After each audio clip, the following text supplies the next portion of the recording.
Welcome to Marriage Monday with Jeremiah and Savannah Jennings. The Jennings own Growing Green Landscapes and are very happily married.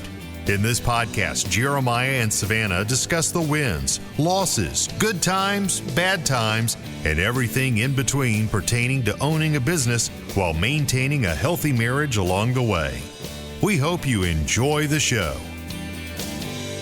What's going on, everybody? Thank you so much for tuning in to another episode today here on the Growing Green podcast. This is your host, Jeremiah Jennings, and joining along with me for another Marriage Monday is my beautiful host, Savannah. How are you doing this evening? I'm good. That's what you say every time. I know. I feel like that's all I say. I'm good. Well, you're good most of the time. I mean, if I'm in the room with you, you're pretty good. Like, oh. I make you happy, right? Yes. Yeah, I never make you mad. Never. Anyway, thank you for tuning in and joining along with us. Savannah's actually going to lead the show. She doesn't know it yet, but you can tell my voice is not very, my voice is gone. So when I coached basketball, I built my voice up. I was pretty good because, I was yelling 4 or 5 nights a week. No, you just sounded like this all the time. No, I didn't. I sounded bad after the game, but by the next day it was fine. I guess. Last night we went to a basketball game for the March Madness. I'm a big Auburn fan. They played in Birmingham, so we went, and that was a super fun time. They won, and so needless to say, we were yelling a little bit, and my voice is not fully recovered yet. So we are going to rock and roll with it today. I hope that it's not too bad. I hope I keep it the whole time. I've got some lemonade that I'm going to have to sip on. But do people up north drink lemonade? Is that, is that that's not a southern drink, is it? I don't think so. Yeah, I don't know, because Brian wanted lemonade at the beach. Oh, yeah. What did he want, like Minute Maid? But he's like the can. Yeah, like 1% life. You got to get in a can. You can't have it was because of the pulp, which I totally am with him on. I do not drink pulp, so no thanks. Yeah, it's whatever. Lemonade is pretty good. We found this lemonade at Sam's, and sugar free. Yeah, it's sugar free, so healthy. Gotta take care of our bodies. That's my number one priority. Yeah, but it's actually really good. It's like $8 for a case of 25 or something like that. So not bad at all. I'll try to keep that with us and keep it stocked a lot. So what's going on in our life right now? We have got a lot going on. Spring rush is here. If you listen to Friday's show, you got to hear one of my favorite episodes that I've done on the podcast. It might not be one of the best episodes, because the best episodes are definitely when we have guest interviews on, because there's a lot of value that's brought just from having a unique conversation with them. But that one was fun. It was a real life, just very real, raw episode talking about what's going on in business, where I'm at, where the business is at right now, and our goals moving forward, and what we're going to try to do to get there. And we talked about having a positivity mindset as well, the importance of that. And we didn't jump into that too much. It was more of me just telling what was going on, what was happening, how I'm responding. But I think we could take that and turn the positivity thing into actually a good conversation for today's show, because the importance of positivity when other people doubt you is really, really crucial. Because I remember back when we were engaged in the very beginning, we were still dating, there was a lot of negativity around our relationship because I was younger, Savannah was in college, and people were like questioning you for dating me, one, and then two, it was like, did you believe that I was going to be able to provide for us? Like, did we believe that that the business was going to take off and support itself? And what was that like for you? We've never really even talked about that. Like, people told you, like, there was a lot of people that didn't want you to date me. Well, I wouldn't say like a lot of people. It was a handful. But it was a handful. Maybe. I don't know if that was necessarily like business related. No, it wasn't business related, but I'm just saying it goes back to that when there's negativity around you, you have to find some type of positive outlet, and you have to look at it in a positive way. Like, what is the benefit going to be of this? Even though if there's negative involved, what is the positive going to be? And for you, it must have been like, well, I don't know. I like you. I love you. I think we can be a family. I don't know. Like, I don't know what the positive of that is. But regardless to say, you don't have to get into that about people not wanting you to date me. But I do remember there were times when the question was asked, like, are you going to be able to provide? And are we going to be okay? Like, is the business going to be okay? And that's not easy. Like, it's not easy to hear that. It's not easier for either of us to go into that, because as much as we're young, we're in love, we're like, let's build a family, let's start a life, this is going to be great. And then you have people telling you that, and it's kind of like, and not even I don't even think they were really trying to discourage us necessarily. They were just not 100% on board with what we were doing. Well, and I think to a degree, I don't know who you're talking about really. I think to a degree, if you're talking about like our families, it was more of kind of out of a place of love and just wanted to make sure that we kind of knew what we were getting into and that we were going to be okay, like able to take care of ourselves. But yeah, I mean, that was hard because I felt like I already sometimes questioned it and we're having this like internal conversation with myself, like whether or not we were going to be fine and this was going to work or what we were going to do. But then you are doing, like you're trying to stay positive on the outside. And then when you have people coming at you, questioning it too, you're like, well, shoot, like maybe I should be really concerned or maybe I should doubt this, maybe I don't really know what's going on or, that if this is going to be good. So how did we handle that? I mean, other than just like tuning them out and going to work, I mean, I don't really know if there was an answer. No, I really don't remember this being a super big issue. It wasn't a massive issue. I just know there were a couple instances where this arose, and it's just disheartening to hear. It was kind of just like, well, we're gonna be fine, thanks. Yeah, yeah. Like, like you've heard the old saying, nobody believes in you until you make it. Like, until you are something, then they're gonna say, we were with you the whole way. Like, we were your biggest supporters. We were with you from day one. I've actually talked to my dad about this since we've gotten married, because I was like, were you not concerned? Like, not that you should have been, but I just know my dad and the kind of person that he is, and he can be pretty skeptical, I guess, and he likes to be pretty sure of things. He wants to plan everything out. He likes to plan. He likes to be pretty sure, have a plan, whatever. And so I remember, being like, did you not really question, Jeremiah, were you not really concerned that this was going to work? Because, he knew you. Oh, he definitely did. Before. Well, I mean, I think, like you kind of said, everybody did agree. But his answer was kind of like, well, no. I mean, he was going to find a way to make it work. He never doubted your, what am I trying to say? He never doubted your, drive. Yeah, like your drive, like determination to figure out a way to take care of us. Yeah. So that's a little different. But as far as making it in the business, I'm like racking my brain, but don't really feel like I was concerned about that. I was also like at a different point in life and didn't really care a whole lot about that. I was like more in college and planning a wedding and trying to figure out that.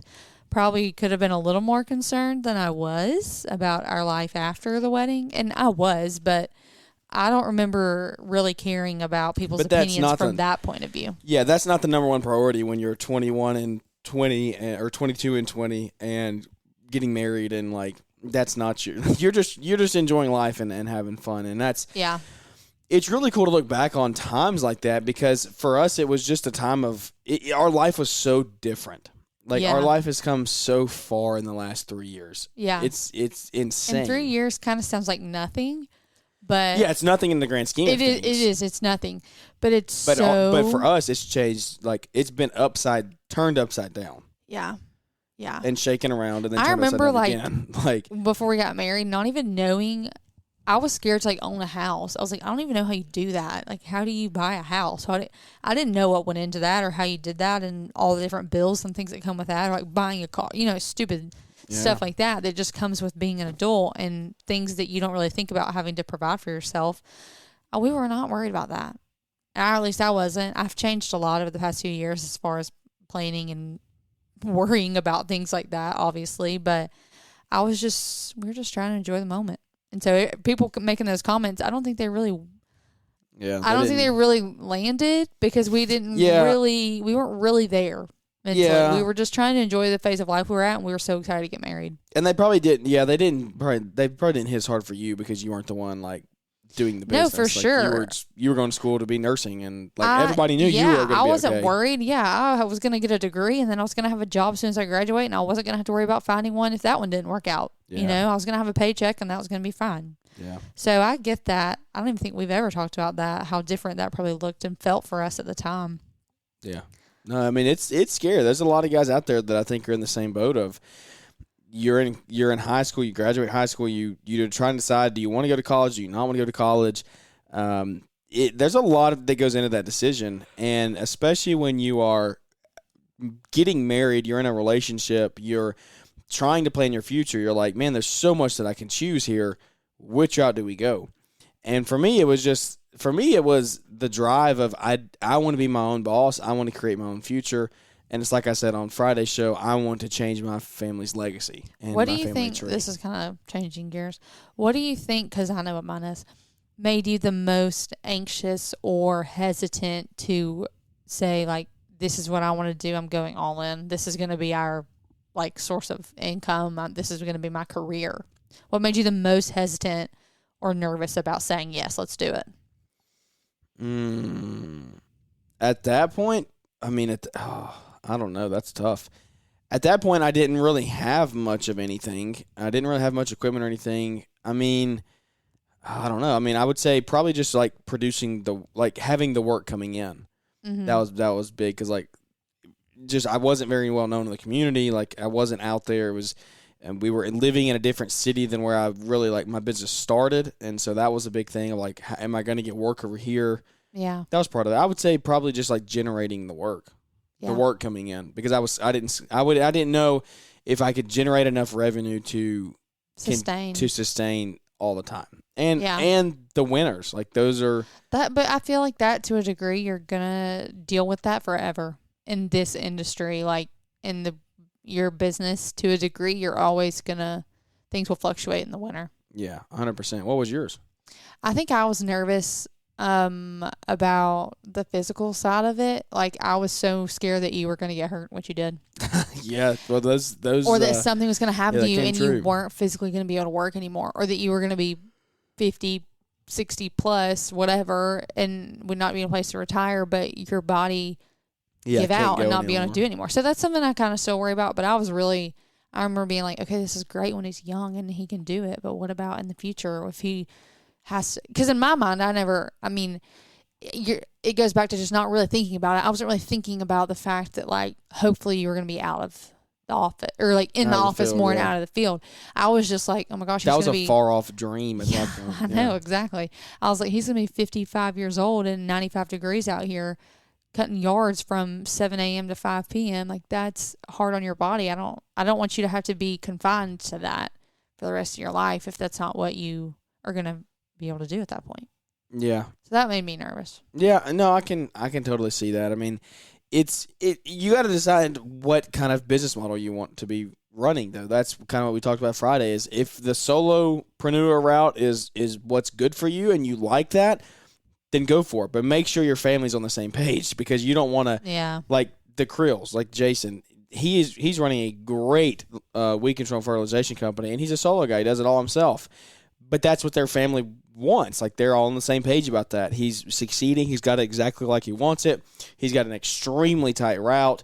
He's got it optimized to the best that he can. And so that's come after years and years of working in, he's sold a couple businesses. He's grown this one substantially. So you just have to find out what you want for your family, and then make sure you're on the same page as you move forward. So I mean, I don't know. That's a crazy topic. We could stay on that all day long, probably, just talking about how to handle the positivity, negativity factor.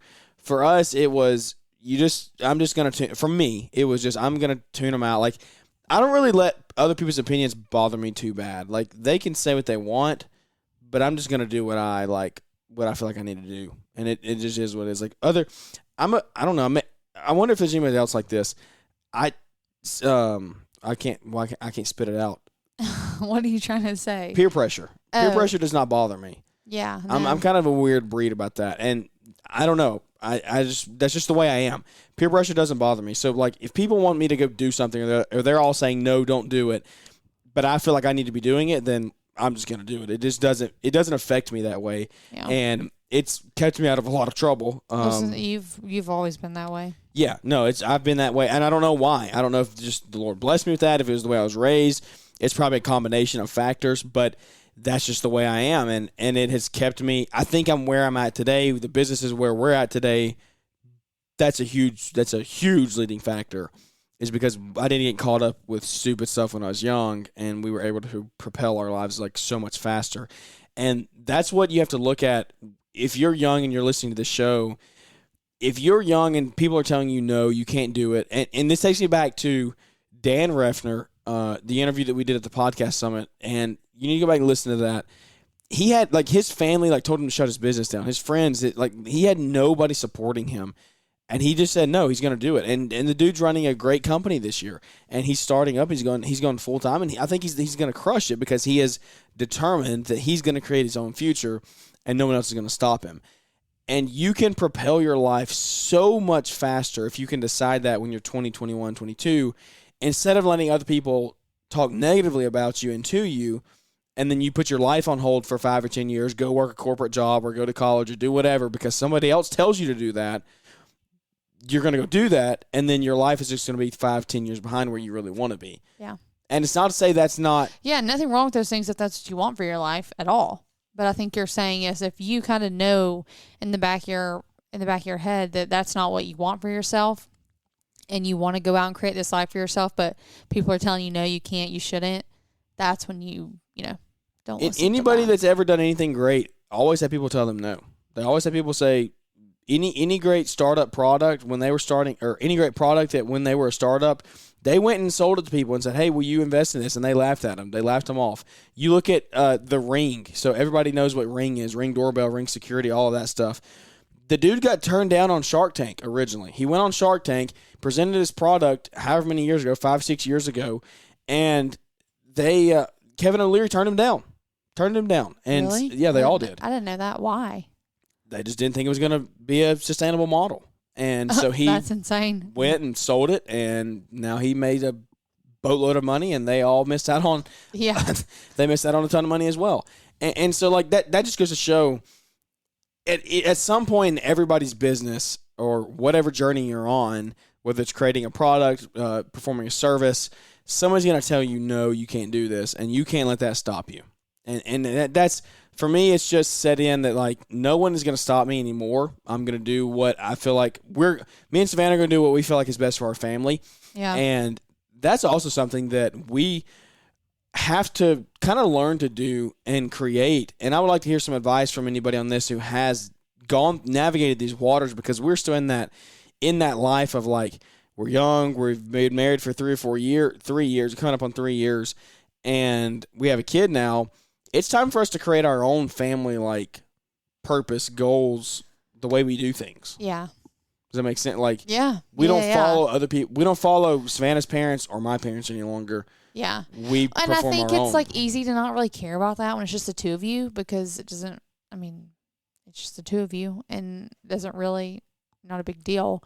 But I think it really started to hit us / matter a little more when we had Jack, and he's 6 months old, so like he don't know, but we know, and we know, things feel different for us now that I don't know why we didn't, this sounds so stupid that I feel like we didn't feel like a family before we had Jack, because, like, we did. We even had the dogs. We have each other. Like, we're our family. The dogs. Dogs. Hey, I paid a lot of money. These dogs have had a lot of money put into them, especially Marley. My goodness, she's on her 8th life, I think. Yeah, she's like a cat, but Savannah ran over when she was a puppy. Don't ever put that on me. Jeremiah ran over Marley with the trailer. She was a puppy. It wasn't loaded. It could have been worse. Oh, great. There's nothing on it. Look, it was her fault. She ran behind me. No. I was backing up. She ran behind me. That's not my problem. If we're going to get into this, we're going to get into it. Okay, get into it. She was like literally 10 weeks old. We had just got her home. Actually, it had been a couple No, months. it had been a couple, yeah. Because we got her at Christmas, and it was March, the first week of March. She was older it was the than 10 anniversary. weeks. She was probably like 3 months. This weekend was the anniversary, 3 years ago. Was it really? Yeah, because I had left for my bachelorette trip. Oh, yeah. And this was when the world shut down, too, calls by the way. right before. Yeah. Literally right before. Jeremiah calls me, and he's like, listen, my bridesmaids are like rolling up to my house to pick me up. Like, I'm excited. This is going to be the best week ever. It's going to be so fun. Jeremiah calls me, and he's like, listen, I ran over Marley. We're taking her to the vet. I don't know if she's going to be okay or not.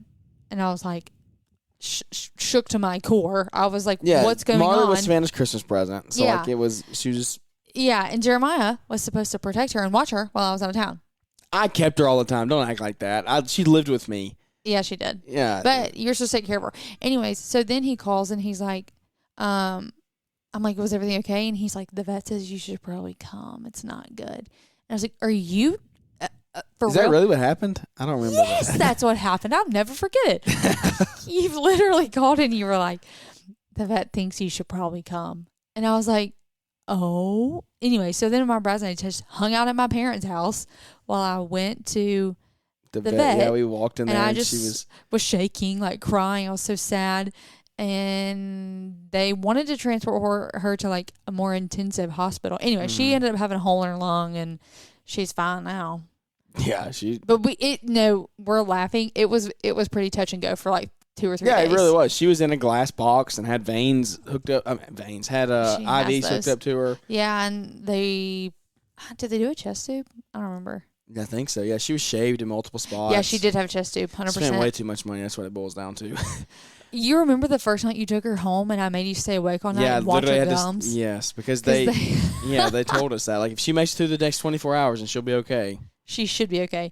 And they were super worried about like her oxygen levels, and I was like, you have to watch her gums because if her gums Literally, start I'll turning just like wake up every blue hour and purple, that I'd means she's not doing good. You have to take her. That's insane. It was really bad. Anyways, now that and we then told she that had a story. pack of gum.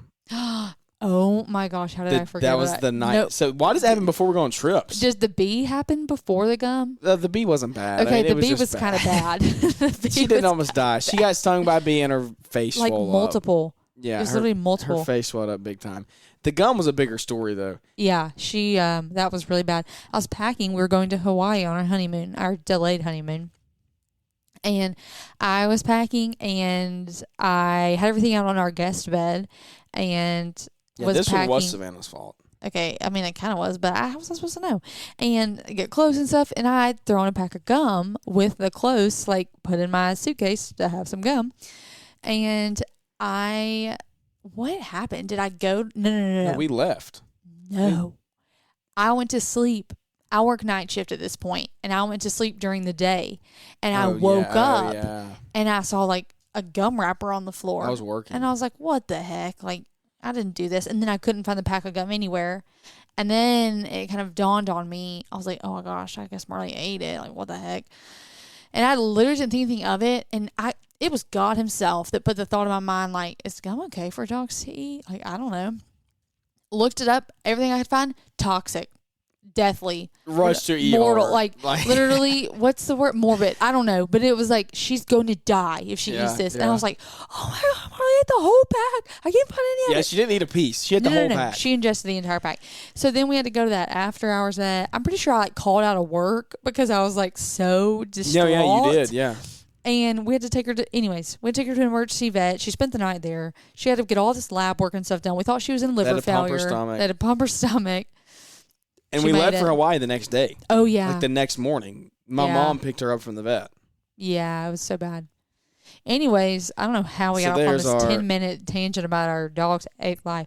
I don't know if anything else has happened to her since. She just has horrible allergies, and she's so sensitive about everything. Yeah, just look, if you're going to get a family dog, I mean, golden retrievers are great. They're the best family dogs ever, but they're just a money pit. I mean, she's just high be maintenance. ready. Like, we pay a small mortgage for their food every month because their allergies that they're on, like, it's insane. Yeah, insane. We're just waiting on our hips to give out, and then it's going to be bad. Doggy insurance for the win. That's all I'm saying. We should have done it.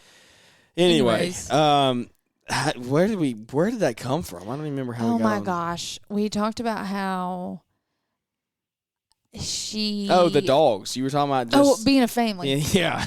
So this is why we thought we were a family, because all of this happened. Well, we took care of her like she was our child. Yeah, it was a family of 3. Savannah made her a cake for her birthday. Yeah, I did. I made it out of all dog-friendly foods like applesauce and we yogurt. didn't say why. Okay, backtrack. Gum. If you have gum, it's sugar-free. That's the yes. And it's not just gum. It's sugar-free, xylitol, which is xylitol what makes things sugar-free. So like sugar-free syrup, no. Yeah. Anything sugar-free, if not your dog for dogs. Ever gets in anything I hope we sugar-free, save a dog's life because of this. Maybe they might. That actually might happen. Also, grapes, toxic. We learned grapes that do too. not eat. Yeah, don't let dog eat grapes. Everybody probably knows this. It's probably like common knowledge. Yeah, I to feel like everyone these else. idiots just let our dogs. But Anyways, we were a family, and then it set in family traditions, creating family.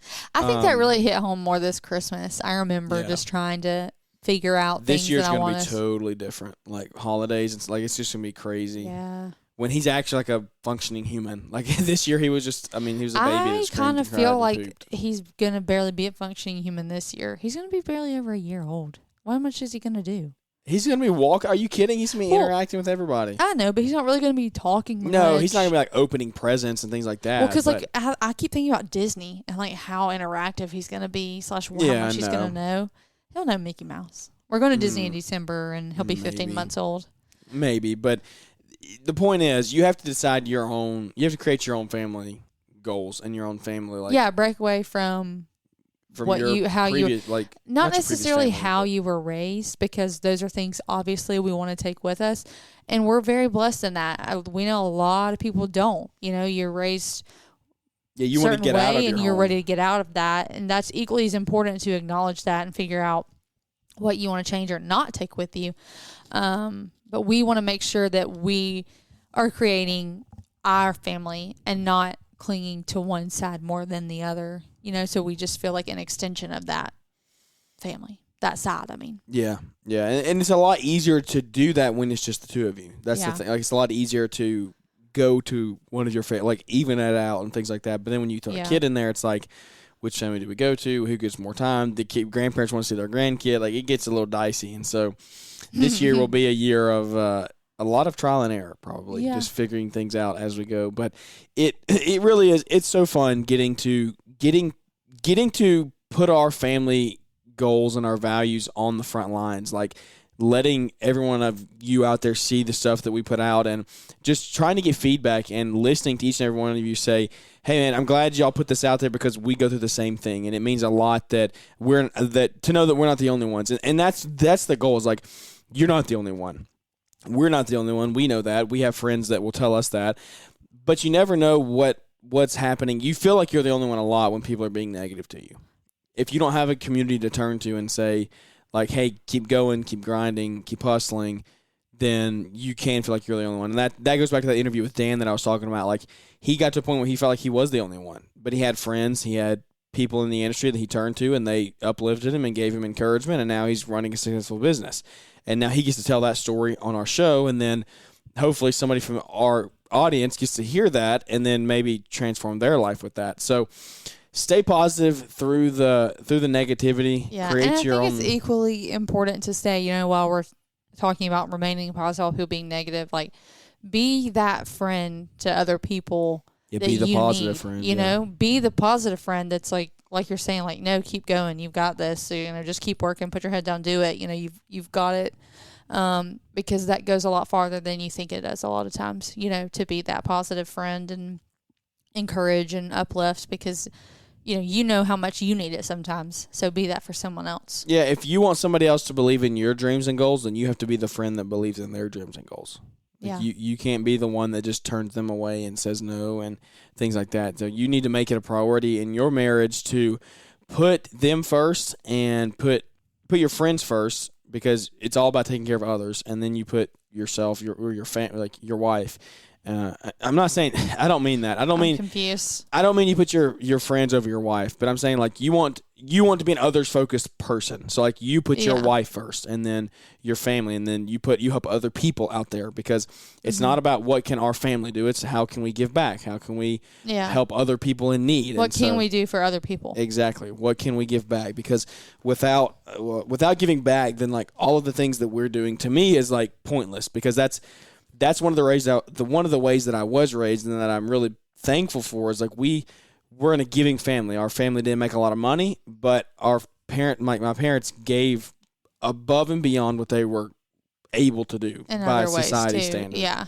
Yeah, monetarily, time, just effort, encouragement, prayer, like all the things that go into that it is ingrained in me. Like, I want to give. If we ever make it, if we ever win the lottery, if we ever create the next Ring doorbell or whatever, then I want to give back so much, because it's just so cool to see what what your ability, the things you've created, how much you can impact other people's lives. And I think that's a big reason of why we do the show here, is just to give back a portion of what we've learned along the way. And these are, everything we've talked about today are things that we go through personally, like creating our family goals and setting our family traditions moving forward. Those are things that we've watched other people go through and honestly have failed at them. We know people that have failed at those goals and have not put those things in place the right way, and it's turned into be drama down the road. So we want to put those things in place now. And it's cool to hear from all of you that say, yeah, man, we go through this too. Glad you're not the only one, so on and so forth. So it really does mean the world that we get to do this. And thank you all for tuning in. I do want to talk really quickly before we end the show. It's about that time. We are less than 5 months. Are we 5 months? Yeah, I think we're less than 5 months from Together in the Trades. Oh, yeah. 3 to 7, it's about 4 months. Yeah. 3 to 7. What? Sorry, the third month to the 7th month. 4 months, are we? Yeah. 4 months from this weekend. Yeah. Yeah, literally. It's July, right? Yeah. Yeah. 4 months from this weekend. Yeah, July 14th and 15th. I'm pretty sure those are the dates in Big Sky, Montana. Together in the Trades is an event you need to be at if you're married, or even if you're just in a relationship, you're engaged, dating very seriously, you know you're going to be married, you know you're going to go into business together, then it would be an event that you should go to. And maybe if you're single, you should go and just say, hey, this is what we want to do, and set forth for our marriage moving forward. Like, you want to put these things in place to know for your future spouse. And so those are big dreams and big goals that you can make for yourself even when you're single. Come check out the event. It's going to be a great time hanging out with everybody up in Big Sky. 2-day event, Friday, Saturday. Yes. And it's going to be two morning sessions. Yeah, which I'm really excited about. It's going to be very cool because everybody's not going to get totally overwhelmed with all the knowledge that happens. There's going to be so much. Yeah, I feel like my brain was about to explode the past 2 years. By the end of the day, I'm like, whoa, this is so. It's all incredible stuff, but you feel like your brain can only take so much. Yeah, no, it's. And then you're like wiped by then, because I wanted to be able to hang out with everybody. Yeah, no, your brain can't is function. like, I can't even function after that knowledge. Well, and the thing that really stinks the worst is like you're so engaged in those first 2-3 hours that like by the time hour 6 is there, you're kind of just like dragging. Like, it's hard to bring in what the speakers are saying. Yeah, they do a really good job at making sure the people towards the end are like, what am I trying to say? Like, they capture the audience. Yeah, engaging. Yeah. But it's still a lot. So I think 2 half days is going to be awesome. Yep, we got Jeff Joyner's coming in this year again with his wife. Mm-hmm. They're talking about creating a common purpose, I'm pretty sure. And who else? Tandem Marriage. Yes, Brad and Tammy are going to be there. They've been there the last 2 years. Brad and Tammy have an awesome marriage counseling business, and I think counseling and marriage coaching is what they do. Coaching, that's a big side of their business and a big portion. And it's not like you don't have to go to coaching, counseling, whatever you want to call it, when your marriage is in trouble. You can go there and I think that's one of their big things is they not waiting until you're in trouble. Start it now so that you don't get to that point. Yeah, 100%. You want to do everything you can. And then I don't know why. I feel bad for everybody coming, but you're going to have to listen to me and Savannah talk for a little bit. Because we'll be there. Going to be up there speaking for some unknown reason. I don't know why. Liz and Brittany put that on us, but we're excited to be able to share a little bit. We're very excited. Yeah, we're very excited. And like I said, come for Tandem Marriage and Jeff Joyner. Don't and come Brian for us. And Liz and Caleb and Brittany. Well, come for Tandem Marriage and Jeff Joyner. No, they're going to be great. Yeah, it's all going to be good. It's going to be so much fun just hanging out, networking, and really just trying to build your marriage and just giving back. That's what everybody at this event is doing. No one's getting rich off this event. I can promise you that. Everybody is there. It's a labor of love. It is the speakers are giving back of their time and coming in and just trying to pour back into everybody. Yeah. No, I'm so freaking pumped. I mean, we're going and speaking some and helping or however you want to say it, but I'm just as excited to attend. That's what I'm good. Yeah, we were going to the event before we even got asked. Like, we were literally about to buy our tickets. I'm pumped to listen and hang out with everybody. Yeah. I think it's going to be so much fun. No, it is. It's going to be so much fun, and you're hopefully going to get a lot of really good, sound, practical advice. Yeah, and actionable steps to improve your marriage and your business together. Yeah, it's going to be great. good. And there's going to be a lot of new people coming. I've already had a couple people message me, some local people near us, not far down the road. Really? Are going to come. Exciting. They said they're coming for the first time. And so it's going to be a great time getting to network and hang out. So stay tuned. More announcements will be coming for Together in the Trades. There's all kinds of stuff happening, just announcements of things that are going to be happening while we're there, events and things like that. But togetherintrades.com, get your tickets. There's not that many left, I'm pretty sure. The last I heard, it was down to like 20 couples, maybe 20 or 30 couples. And that was like a few weeks ago, I think, that I heard them say that. So it's running out. And it is an investment into your marriage. Like that's what I'm going to preface this with, is it's not cheap. It's not, the trip isn't cheap, but it's a summit for couples in business. That's kind of the slogan. And it is. You're going away on a retreat, on a summit to enhance your marriage and make it better on all spectrums. You're going to get out of this. All aspects. You're going to learn and grow from this. So it's an investment. Take the time, spend the money, create the memories. We just did a show on that a month or two ago. It's worth it totally to make that happen. So check out togetherintrades.com. Go get your tickets, sign up, and we look forward to seeing everybody in Big Sky. Yep. Thank you all for tuning into the show today. I hope we brought some value, telling our stories of our dog's eighth life, and then just handling positivity or handling negativity with a positive attitude. That's what you got to do in today's world. If you're trying to build anything big and grow, then you just got to put your head down and go to work and build a good family and a community around you. That's what we're trying to do here. We're trying to grow the community one relationship at a time. So without any further ado, that is going to wrap this one up, and we look forward to catching up with everybody here on the next episode.